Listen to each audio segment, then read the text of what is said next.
Welcome guys. In today's tutorial we're going to talk about a concept known as variadic function. And what a variadic function basically means is that it's a function which takes in a variable number of arguments.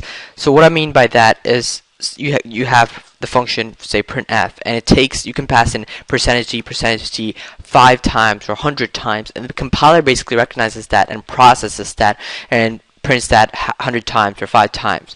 The key point here is that it's a single function which can take in a variable number of arguments. You don't have printf 100 which takes in 100 arguments. You don't have printf 10 which takes in 10 arguments and process it. You just have a single function which can process a variable number of arguments, which is a really powerful tool, and it's a really another great advantage of this is that it reduces code, which we software developers always aspire.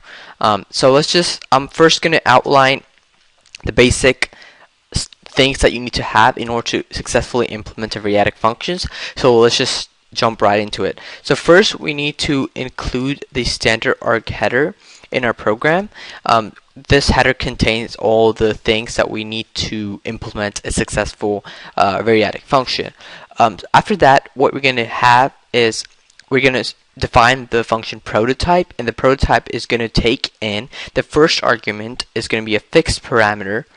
So fixed parameter, and the second argument is ellipses. Or 3 dots. So what these ellipses basically indicate to the compiler is that the function is taking a variable number of arguments, or any number of arguments. So this 3 dots indicate that the function is taking any number of arguments. And then the third step is to define a variable list variable.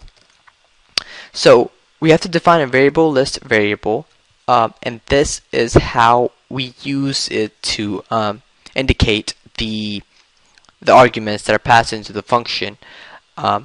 So we'll just see how to use that later on. And then we should begin and end the argument list with variable start and variable end. So basically we use these macros, variable start and variable end, to basically start and end the list. These sort of act like the markers in order to recognize where the argument list starts and where the argument list ends. I'm going to explain the differences between variables, the macros, and the functions.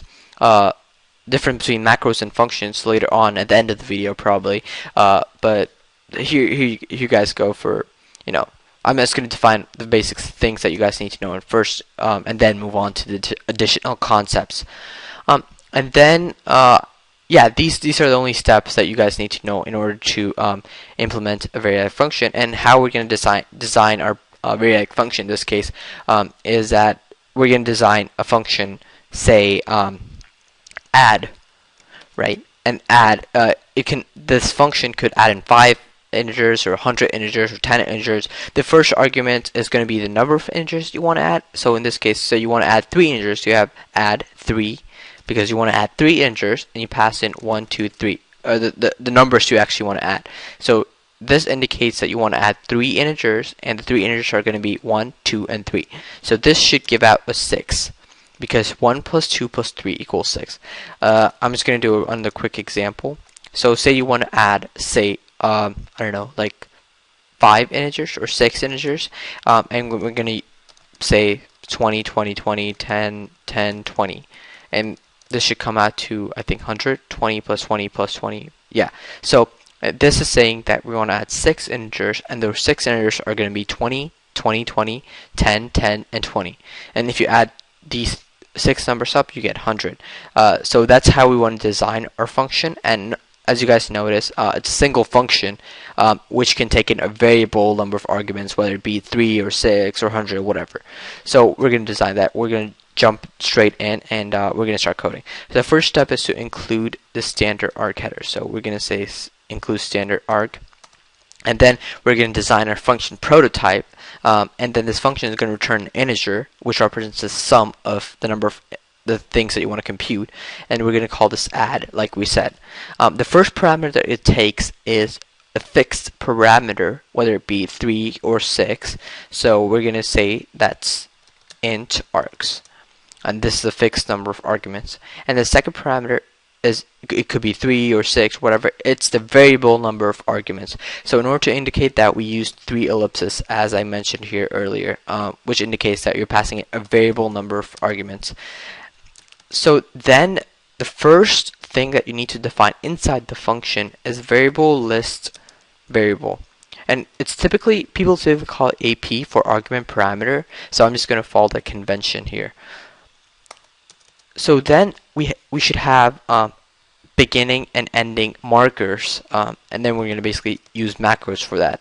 So the variable start is going to take in as an argument the first argument, the argument parameters, and the second parameter as the number of arguments. And then this is how it would begin the variable argument, the variable list argument basically. And then we also have to end it, and this only takes in AP. So we basically have 2 macros, start and end, which represents the markers. And the start takes in as first parameter the argument parameter, and second parameter the number of arguments, which we call args, and we pass into the function. And we end it by basically passing AP. So then, now we set up the basic stuff. Now we're actually going to develop the meat of our function, which is basically going to add it, right? So this is where we include our stuff, what we actually want to do. These are all the basic stuff that you need to acquire in order to basically set up. This everything here is set up, and this is how we process it. Now we have to process and do what we want, basically interpret it, I guess. So then we need to have 2 variables, I, which represents the counter, and the sum, which represents the sum of the numbers to be summed. So we're going to run a loop, and we're going to loop through the number of arguments, which are going to be represented by args. So if you want to sum 3 integers, we're going to run 3 times. If we want to sum 6 integers, we're going to sum 6 times, and we're going to add that to the sum. And we're going to say sum plus equals. We use another macro here called variable arg. I'm first going to type it out, and then I'm going to explain it. So we use another macro called variable arg, and the first parameter is argument parameter, and the second parameter is the type that you want it to be processed. So in this case, we're processing a bunch of ints. So we indicate it with the word keyword int. And if you want to process a bunch of doubles, you just put in doubles here, or floats, you just put in floats there. And then that's basically it, because that's how we sum numbers. That's yeah. So I just what I do here is go through the argument list and sum up each number and add that to the sum. And then after here, we already finished the end of the marker, putting the end. We have some way of recognizing the end of the list, argument list here. So then what we want to do is we want to return sum, and that will conclude a function. So this function basically computes a given number of integers and processes it basically. Okay, so now we want some way of testing this. So we have a main, obviously. So then we have return 0, and in a printf we want to call this function, which we call add. So let's just copy this. So then we have add 3. Okay, so this returns an integer, so we need to have %d in order to say, I don't know, like add 1 or something equals %d blah blah blah. So this will add 3 integers and output. This print statement will print out the sum of these 3 integers. And similarly, we can do add 2, and basically I'm just going to copy this. Okay, so copy this, and let's just test it out right now. So these are all the things that you need to do in order to implement a variadic function. Now our source file is ready. So now let's just test it out and see whether it works.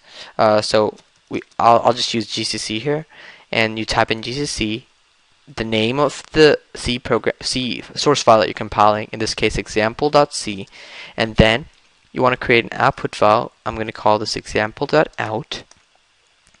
And oh yeah, another thing, since we're going to use printf, we need to include stdio.h. And that's pretty much it. So we're going to try this again.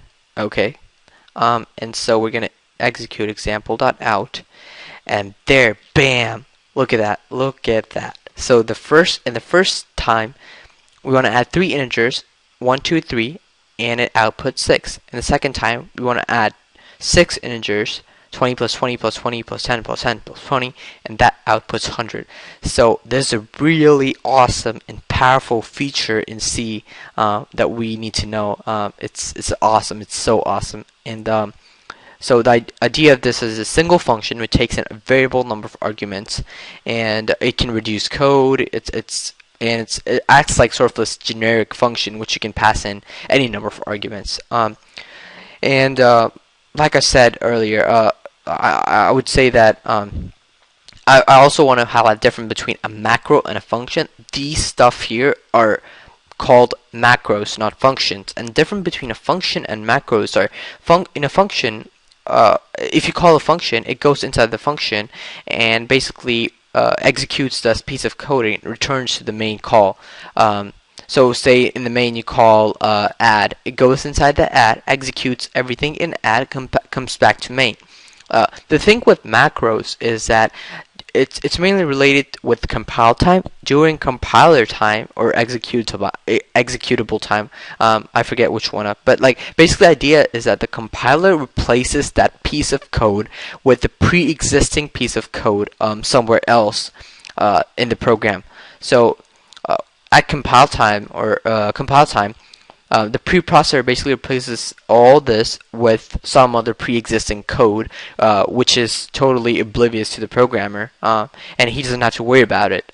So that's the main difference. That functions is just executes and returns back to the main call, whereas macros are replaced with pre-existing piece of code somewhere else in the program. So that's pretty much it. That's all I want to talk about. It's a really awesome feature. You guys should try it out. Hope this video helped you guys, and good luck, and thanks for watching.